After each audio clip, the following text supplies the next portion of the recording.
what happened was they said, well, we can't accept dollars anymore from the SWIFT, so pay us in rubles. And then they're like, well, we don't want to pay you in rubles. And then the Russians are like, fine, pay us in gold. And then all of a sudden it was kind of like, well, we pay in gold. Like, how are we going to do that? Well, the bigger picture was around the same time, they said, we'll give you 5,000 rubles for 1 gram of gold. And people had correctly pointed out it's not necessarily a gold backing by the central bank, because the central bank is not giving you gold out. And it kind of looks like it's an oil window out, but then there's a gold backing behind that. So it looks like it's a de facto gold system, that a gold petro-system that Russia has more or less introduced to the world at the moment.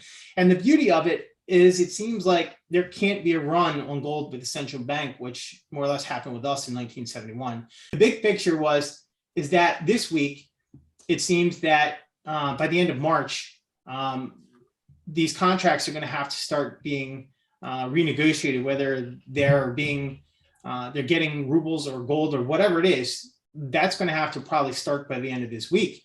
So now the big question here is, what is the price of oil and gold?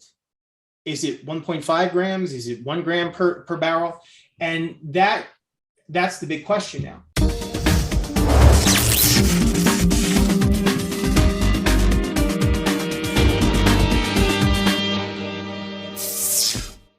Welcome to this RTD interview. Today, I'm excited to have a first-time guest, Nate Fisher, the writer, blogger, monetary enthusiast, educator, researcher, you name it. Excited to have him on the show. He's a prolific writer, and today he's joining us to share his thoughts on the current monetary system as well as the gold restructuring that's taking place in the world. So, Nate, welcome to RTD Interviews.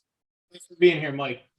Well, as I mentioned, I appreciate you taking time to sit down with us. I read your work, and you do a great job of breaking down extremely complicated situations into some basically the average person can understand. So I appreciate that.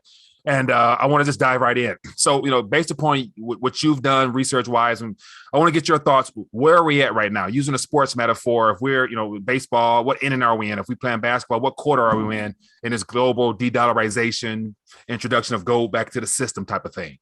I don't want to mess up the metaphors too much, but maybe seventh inning stretch of baseball, maybe coming into the fourth quarter in football, if you will. It seems to me that some things have happened over the last month globally, which have kind of accelerated some things to happen. So the basis for a lot of what I just wrote some article last week that, I don't know, right now it's like 125,000 views or something like that. It kind of went around Twitter a bunch, but with that, I mean, it was basically based off of what Luke Groman was saying about a month ago on Palisades, and it just kind of blew my mind away. So that's kind of where it originated, and then I kind of built out some of my own flavor from there. Okay, sounds good. So once again, I forgot to mention, but you're right over at renaissanceman.org. And so I'll put the link to that for people can check you out, and definitely subscribe and stay plugged in, because you do a great job of informing people. So let's jump right in. As far as the gold standard, is it here? Is what's happening in Russia with the use of gold for trade, things like that? Is that the first step, or what are you thinking? Well, it was really tricky, and I can't really on video go through relatively complicated math with you here. A lot of that would be in the article. But basically what happened was they said, well, we can't accept dollars anymore from the SWIFT, so pay us in rubles. And then they're like, well, we don't want to pay you in rubles. And then the Russians are like, fine, pay us in gold. And then all of a sudden it was kind of like, well, we pay in gold. Like, how are we going to do that? Well, the bigger picture was around the same time, they said, we'll give you 5,000 rubles for 1 gram of gold. And people had correctly pointed out it's not necessarily a gold backing by the central bank, because the central bank is not giving you gold out. But I went under the hood a little bit further, and it kind of looks like it's an oil window out, but then there's a gold backing behind that. So I did some relatively complicated math to point out the fact where it looks like it's a de facto gold system, that a gold petro system that Russia has more or less introduced to the world at the moment. And the beauty of it is it seems like there can't be a run on gold with the central bank, which more or less happened with us in 1971. So people thought, well, we could never have a peg to gold ever again, but they set up this kind of system where the gold, the ruble, oil, they're all kind of linked together in such a way that there can't be a run on the system, where is it looks like gold would be pegged to the ruble at some number, and then gold would float with oil at a market value, if you will. So if you have a run of gold to oil to the bank, the price of oil just goes up in gold. So you can never essentially take it all from the central bank, because the price will just go vertical.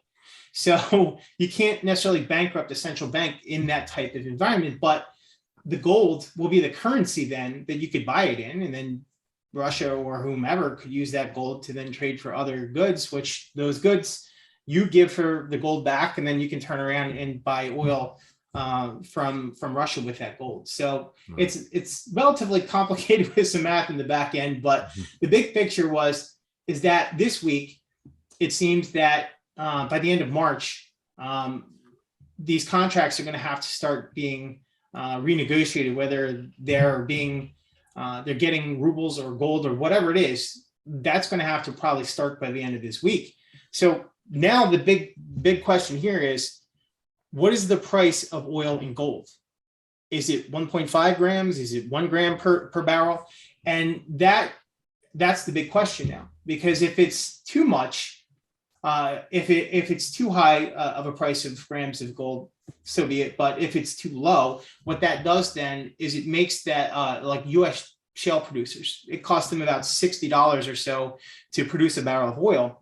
And if Russia, by setting the standard, creates a $50 barrel of oil in gold, if you will, then there's this huge arbitrage where people will run to buy gold to then take that oil and then turn around and sell that oil for a massive profit.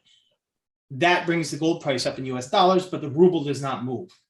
So it's this weird thing where the ruble can gain a lot of ground on the dollar by just having oil prices at like $50, $60 a barrel in gold terms. So that's kind of the roundabout way of describing it without showing lots of math equations. Right. And so with our transition there, with the announcement rather of that particular number, 5,000 rubles for 1 gram, and that, being publicly put out there, it didn't really travel much on the mainstream news, but it definitely traveled in the alternative media. You did a great job of diving on it, but I'm thinking like 1 gram of gold, the power of one single gram can be transformative in this whole monetary order right now. And the biggest concern, I guess, will be the response by the West, especially with all the price setting mechanisms that are in place with the COMEX, LBMA, all the nickel side of things, all that stuff has just been imploding. And of course, we've seen more of it. The Eastern nations looking to have the physical spot price for physical delivery on things. I saw something about India looking to do something recently. We know the Shanghai Gold Exchange or saying Shanghai Oil Exchange and all those things out there. So we're going to have two worlds, the paper digital stuff and the physical at some point. So I'm assuming this is the collision right now. And as you mentioned, with the renegotiating these contracts coming up, we're going to find out get some real fireworks, huh? Yeah. So the big picture was, it seems like it's the West has this paper system like the COMEX, if you will, where, they can paper the price down. I know some people say there's no such thing as manipulation, but take a look at all the fines out there against all the banks that have been doing this on gold and silver for years. But that collision that you're talking about that's happening, as of right now, the banks are very short gold and silver, extremely short, because today is the metals options expiration monthly. So this morning you wake up and the price of gold and silver dive overnight on no news at all, because this expiration. And before this, the banks were already short tons of gold and silver with the paper contract. So if at this point in time Russia comes out and says, "Hey, look, we're going to do 1 gram per barrel for oil," which is still profitable for them, it takes the gold price to $3,400 in a week. And when that happens, all those banks that are massive short go nickel, like that happened a couple of weeks ago, because all these things are going to be limit up every day, all day, to play that arbitrage. So the big thing here is with the Shanghai exchange, the exchange that's being set up in the Middle East, I think it's UAE. And then the announcement last week or a couple of weeks ago about India standing up a physical exchange. It seems like they're trying to go towards a physical commodity-backed trade where you can't sell something unless you have it. Now, I think there still be some use for a COMEX for true and legit hedging, but a lot of the paper charades may go away. So it won't necessarily be a price maker anymore. It'll be a price taker based on the physical exchanges in the East. So that's what it looks like it might be playing out as. So in the de-dollarization process, that definitely throws some curveballs, or does it actually? Because the sanction side of things from the West, painting the whole global geopolitical events with Ukraine and Russia, has been the catalyst for all this stuff right here. But on this channel here, I've been talking about the moment where the East turns on the light switch, and the light switch, of course, was shine light on gold. And well before now, with the Basel III and things like that, gold was already being positioned as a tier one asset. And so here we are now. Gold is on headlines.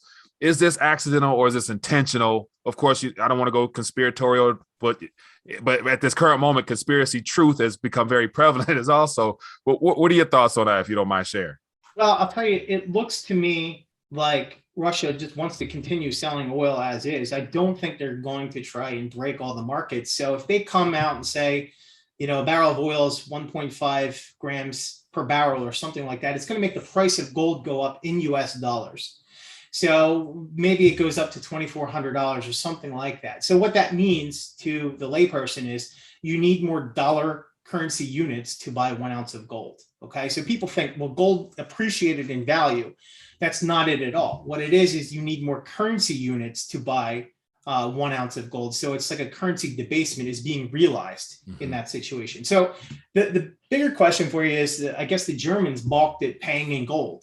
Why would they? If gold legitimately is worth almost 1950 an ounce or 1930, whatever it is today, well, what's the problem with taking the US dollars you were going to spend for the oil and turn around and buy gold with that and give the oil to the Russians? What's the damage in that? Well, is gold actually worth 1950 or is it worth a lot more than that? And by capitulating to this and actually paying in gold, it then catches a bid for gold worldwide and then revalues it much, much higher. Now, people would say, well, I can't ever see people putting gold on a plane and sending it to Russia. Well, good thing is the 21st century. You have Kinesis out there that you can buy gold in KAU and in seconds send that to another account. And then they got vaults all over the world. And then whatever company is on the receiving end of that can get that gold shipped to them if they don't necessarily want to hold it there. Just this morning in my inbox, I saw Kinesis has launched a company account. Perfect timing, if you will, because that means that my United States account can take my dollars and buy gold and send it to anybody in any company all over the world.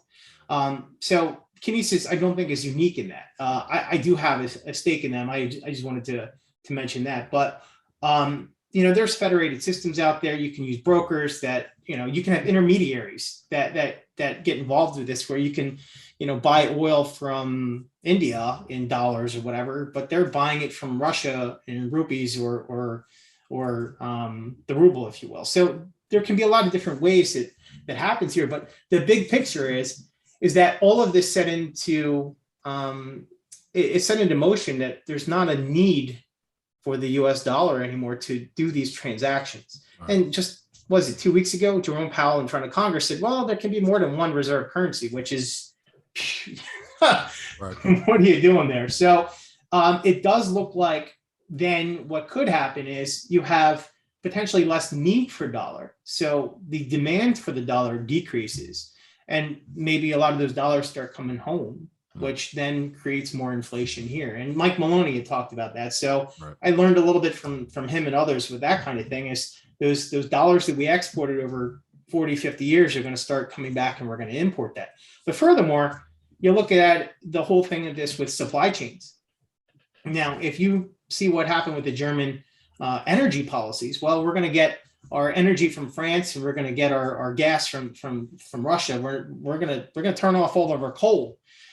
Well, they just created a policy that relied on others for energy, and I think that's going to be a template of what countries are going to not do. I think they're all going to now start relying on local supply chains, and what that means for us here is it's going to start costing a lot more to buy things. Because we can't rely on getting things from Southeast Asia cheaply, then we're going to have to start producing it here, like semiconductors. Well, that might cost twice as much.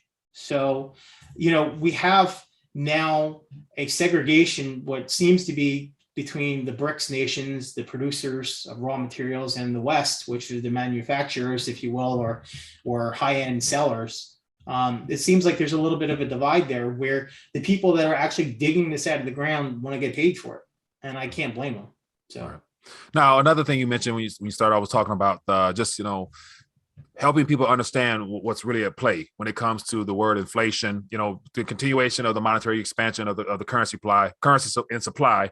And then also when you reprice and gold, it's also looking at it as, digital units or currency units, but chasing items. And so that is going to be a trend that we're going to see moving forward, i.e. gas prices, as well as, the actual number of units needed to acquire a piece of metal. And so that's going to eventually create some type of, doom loop in inflation, higher wages and all the problems that come with that. And heading into a slowing economy at the same time, the Fed is deciding to pull off the ultimate, trifecta.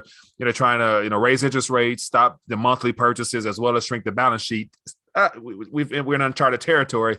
How will this play on the domestic front with inflation? Is it going to be extremely severe, or if we go through a recession, some people say a recession will kind of, ease back on some of the prices, or what are you thinking? So I'll tell you what, some of my friends on Facebook are eventually going to be seeing this, my non-gold and silver friends. Mm-hmm. And I've been ranting and raving about inflation for a long period of time. And early on it was, it's just transitory. Well, I'm like, transitory over what period of time? And basically over the course of time, it's supply chains, now they're blaming the Russians. Well, again, we're going to have to reorganize our entire supply chain. So I've been prepping with buying food over the course of time, because what people are going to realize is that if inflation is going to stick around for quite some time, something you might buy for $5 now could cost $10 2 months from now. So then what happens is that even exacerbates it more, because then people take the dollars that they have to get the goods that they can today to avoid paying more for it later.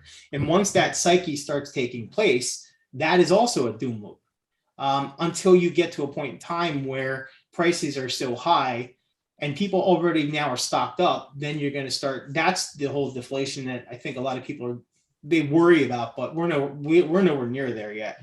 I think we have a lot of headaches coming ahead with the inflation, just based off the amount of currency that they put into the environment. And they want to talk about M1, M2, or whatever, however you're measuring it, when you take off the reserve banking system, when you can just lend as much as you want, all this money is created into the system, which then bids up housing prices. Well, look at, my housing, went up tremendously in the last 2 years. Great. Well, now what's been happening is our debt is $30 trillion. So now what you're looking at is the interest rates need to rise to cool the inflation. Now what's going to happen with that is we're seeing it. Housing prices are going to go through the roof, and all these people that just bought these, $500,000 houses are now completely underwater. And you're also from there potentially, higher interest rates to cool this inflation is going to affect the stock market. It's going to affect all these companies hiring people. All these people now are going to be out of work, and now they got to sell a house that they're underwater on. And this is the same thing essentially that happened in 2008 with the mortgaging market, with the housing market. But as people call it, it's the everything bubble. So it's now stocks. I love Tesla. I have Tesla Powerwalls here, but when you're at a PE ratio of 380 or 350 or whatever it is now, and you're facing, people having a lot less money in their pocket, maybe they're not going to buy an $80,000 EV. Right. And now all of a sudden their sales start going down. And so that's also a doom loop, because when inflation starts getting so high, people start getting priced out. Right. Now the stuff that's on the shelves, now no one can afford it. Now the prices start coming down to get stuff off the shelves. Right. So that's some things to think about down the road as well. All right, good point. Now, as we get ready to draw towards the end of our discussion, I wanted to just jump right in and into the meat of everything. And of course, it has to be with the metals. And so I'll be remiss if I do not ask you about silver. You wrote a piece, I think it was a week or two ago, about what concerns you about with silver. Give us some of the nuts and bolts of that, and where's silver in all this equation? So I love silver. I am a silver bug. I love silver miners. When I was a kid, I used to collect silver with my dad and the like. So big fan of it. Love the back end studying of all this structure. But what occurred to me was, during this whole silver squeeze thing that happened about a year ago, I had an article that came out about then where I was talking about how this is going to start mooning. Well, it did, but then what seemed to happen is the prices were tamped down, if you will. I'm not going to blame anyone on that one, but we could see that there was an invisible hand in the market that pushed that down. Fast forward about a year later, you see all these commodities going up 10x on lithium. Wheat is really high, lumber, steel, like everything is just massively high, but yet gold and silver haven't shot up yet. And what I'm worried about is that arbitrage that I was just talking about earlier. If you wake up tomorrow and Russia sets the price of oil to 1 gram per barrel, gold effectively will become $3,400 an ounce within a week. And what does that do? It starts limiting up things on exchange. Anybody that's short is about to get blown out. And we just saw the blueprint for this with nickel about a week or two ago. So then my worry was with silver is, well, if I own silver miners and now all of a sudden, the silver market, collapses the paper market, how is that going to be priced? So if you have silver in your possession, you don't really care too much, unless you're trying to play some flip on it or something. But if you're investing in silver miners, you're worried a little bit about how they could play these games that you saw with the nickel market. And if you can't trust your markets anymore, that's kind of, I wrote this other thing about the dominoes are falling. We can get that into that another time. But the point was that if you start having a lack of trust in your markets and the rule of law is not being applied effectively, that's Western culture right there. And if the East captures trust in those markets with physical exchanges, who's going to be investing in the CME? And that's the danger, is the deflation of a silver price in relation to a CME. If no one there is buying CME anymore, but they're trying to do sell, they're pushing the price down. You could wake up one day where silver's $10 an ounce on the CME, but yet it's being exchanged physically for $40 an ounce on Shanghai or something. Like there could be things like that really just erode how silver is being priced and how that's going to affect miners and the like. So it's just concerns I had when you saw the nickel market. It's just what can go wrong. I'm not a futures guy. I'm not an economist, but when you start seeing what happened with the nickel and how all these commodities are basically, all mooning right now, you start to wonder what's going to happen when people are like, give me the physical, give me what you have. I don't care about your paper. Give me what you have. And you're going to start seeing a lot of these shorts that have been selling and selling and selling. They're going to get blown out, whether it's margin calls or they don't have it to give or whatever it is. So that's the danger I think that many of us are seeing, is trust in all of our markets right now. Right. One of the things that I've been talking about on my side is what I call the great divergence between the paper, digital, and the physical. What can you get it? What can you actually get it for now in your hands? And on my side, I've been, covering a lot of dealers or whatever online when it comes to just, small amounts of just your generic, generic rounds, US Mint coins, and the premiums will be the deciding factor. Because as the smart contract, I mean, not smart contract, but the contracts can go down to $10, $11, $12 or whatever. But then again, the East has already turned their back against that. Everybody who's awake and aware know what the real value of precious metals are at this current moment. So it's going to be like, can I get what I would like to have, and how much would it cost me, and what would I be willing to pay on top of what the dealer will be looking to sell it for. So premiums will be the deciding factor, in my opinion. But yeah, you're going to see spot at $10, but AdMex have it at $45. Right. Yeah, I see what you mean.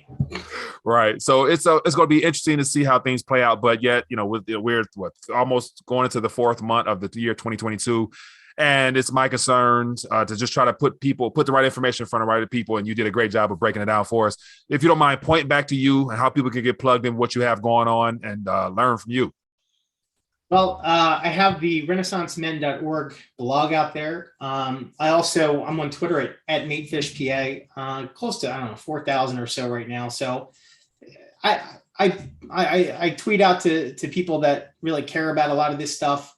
I do a lot of writing for me and for anybody that's new in the industry that wants to learn about this.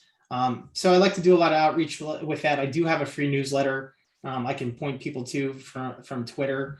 Every couple of weeks, I'll send something out to. I don't know. I get 400 or 500 or so on the newsletter now. But trying to educate, trying to get people involved with this, because like I was telling you before this, in 2019, I was kind of paralyzed when I came into this. Where do I go? What do I do? And I think a lot of people are going to start seeing this inflation and start coming to the gold and silver story and the troubles with the dollar. And what are they going to do? And part of what I'd like to do is walk them to, people that are smarter than me that can help them out, and point them to resources for the experts that have been doing this. Like the David Morgans and these guys have been doing this for 30 some years. Point them to those guys so that they can get some really good information on what to do and how they can protect themselves. Understandable. Well, Nate Fisher, thank you for joining us on RTD Interviews. Definitely looking forward to hopefully connecting again and continue to shine more light on your work. You do a great job of educating people rather. So once again, thanks for joining us on RTD Interviews. Thank you.